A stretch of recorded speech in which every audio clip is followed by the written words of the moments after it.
I am a hypnotist, and I would like for you to imagine for a second a child around 7 or 8, and he's hanging out with his parents on the weekend for a cultural event. Now it is a very warm and pleasant Saturday afternoon. The sky is a perfect shade of blue with a few fluffy white clouds, and he can feel the warmth, love, and safety of his parents. He also feels very excited to be going to something so different and so new, as his parents describe how he's going to have an amazing time at this event. Now he goes, and he's full of that childlike wonder that you yourself can remember experiencing at one time or another.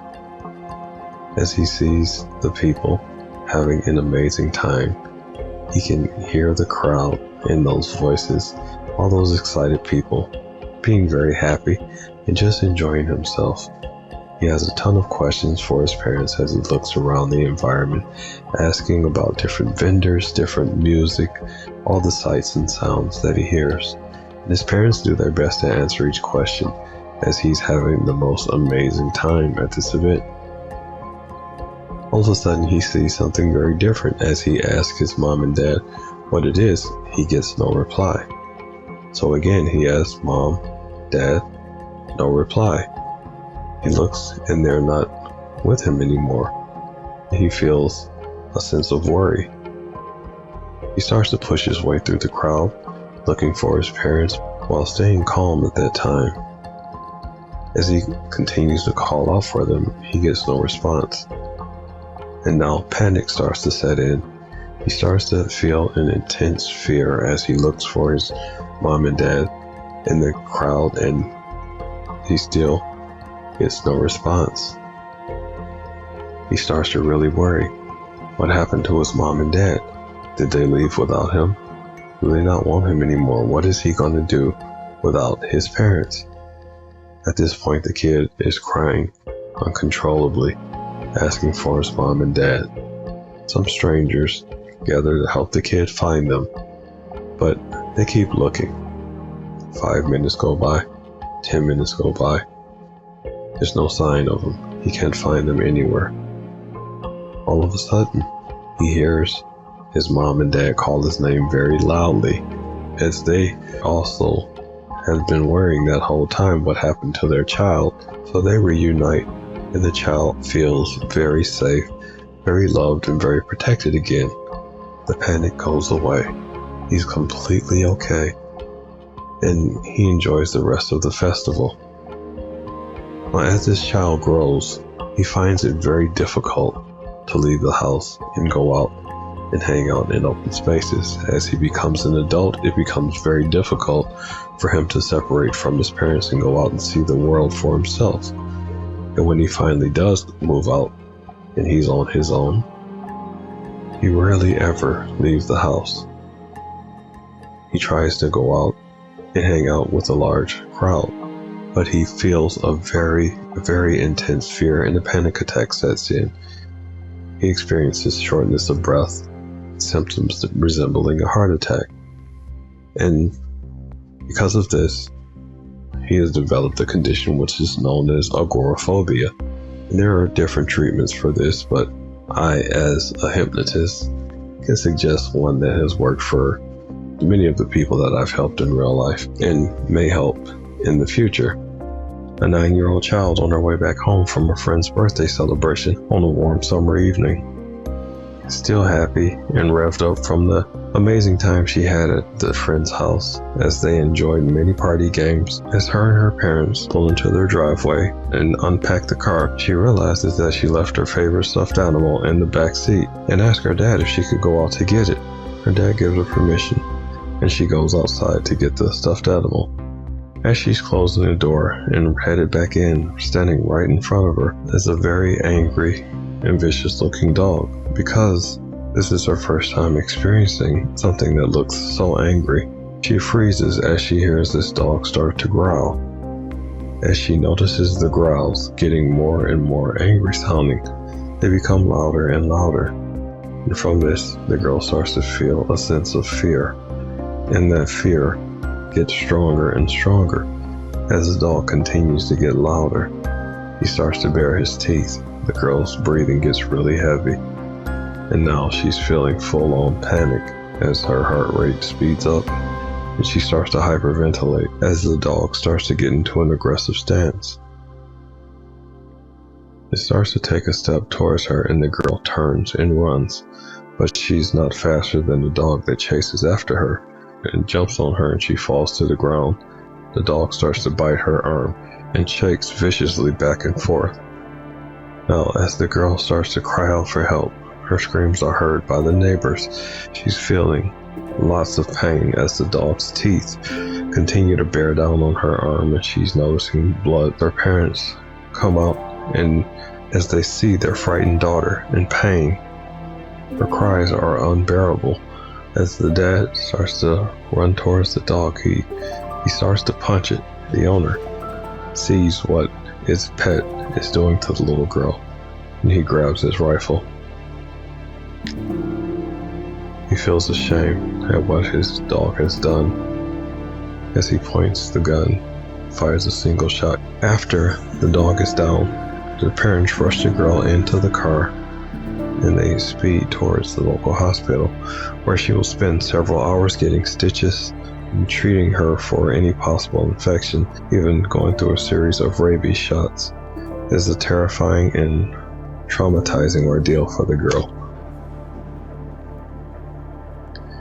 Over the next few days, everything seems normal until her and her family take a trip to the park to have a picnic. As they're at the park, they see a couple walking their dog. All of a sudden, the girl freezes in place. She's trembling in terror. Her breathing is heavy. She's hyperventilating and having a panic attack. Seeing how traumatizing this is, they keep her away from animals, even seek therapy, which is unsuccessful at that time.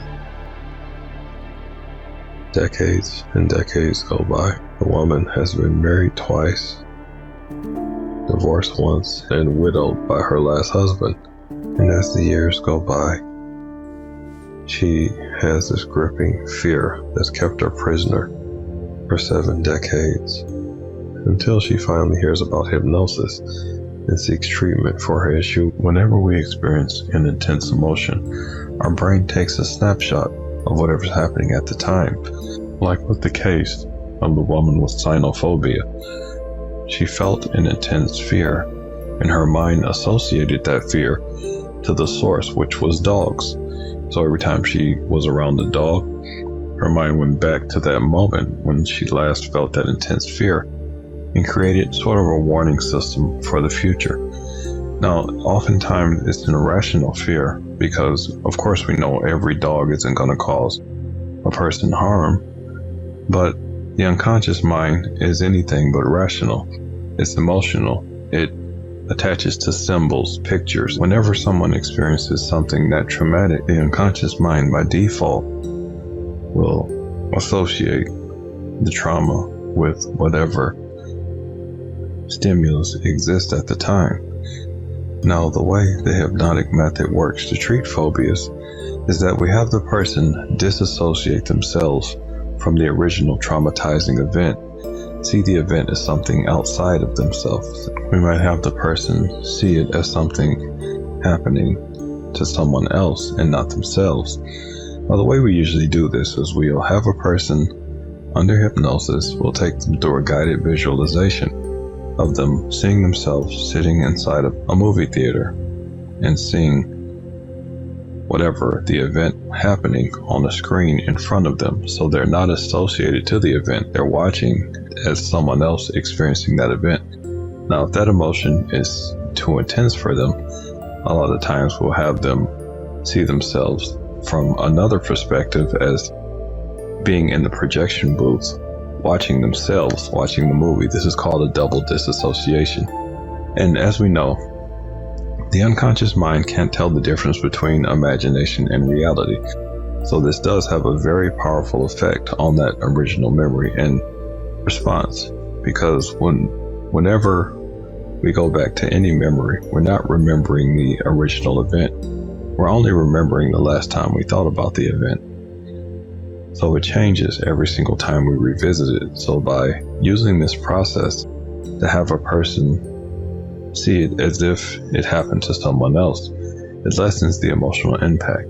And once the person sees themselves watching the event happen as if it were a movie, we had several effects, like seeing it play really, really fast, and adding comedy music, seeing it play backwards really, really fast, and repeating this process several times. We may play with the image inside of their mind, have them shrink the image down, maybe remove the color till the image becomes black and white, several things. And so by having a person do this over and over again inside their mind, it lessens the emotional impact and has seen some very powerful results. This has been achieved in 15 minutes or less in some cases. Some people have gotten over lifelong traumas. I myself has cured people of lifelong traumas within 15 minutes, as the case with the woman with cynophobia. And this is a very powerful method, as opposed to some of the traditional methods of therapy, which was something known as exposure therapy, where they will have a person exposed to their fear in varying degrees. They may start off with the person seeing a picture of whatever they're afraid of, and then progressively moving on to a video of what they're afraid of, then a fake version of what they're afraid of, and then expose them to the real version, and finally coming in contact with it right there in person. So this has also been proven to be effective, but it's a much longer process. With hypnosis, the process of curing phobias can be much quicker and sometimes can be very, very much more effective and positive. Not to take away from the exposure therapy, because that's also been proven. And this can also be done with many traumatizing events as well, not just phobias. Maybe I'll get into more of that in the future. I've also heard that some would like to learn about hypnosis. I want to start teaching some classes on it. So I have that as set to something in the future, teaching you guys how to do hypnosis and making some hypnotists of you guys out there, so you can start having fun and making some amazing changes with this life-changing skill. And I hope you guys enjoyed this video, and I plan to bring you more in the future. I would like to upload on a more consistent basis, but I get quite busy. Maybe I'll open up donations and that can free up more of my time, so I can start creating more videos and uploading them on a more consistent basis, and having my hypno army out there changing their lives and the lives of others in a positive way, because that's what it's all about. I want to make an impact, make a positive impact on people's lives, and have people experience the good, and kind of get rid of a lot of those myths and legends of mind control and all the other stuff that hypnosis has been kind of misrepresented by. Peace.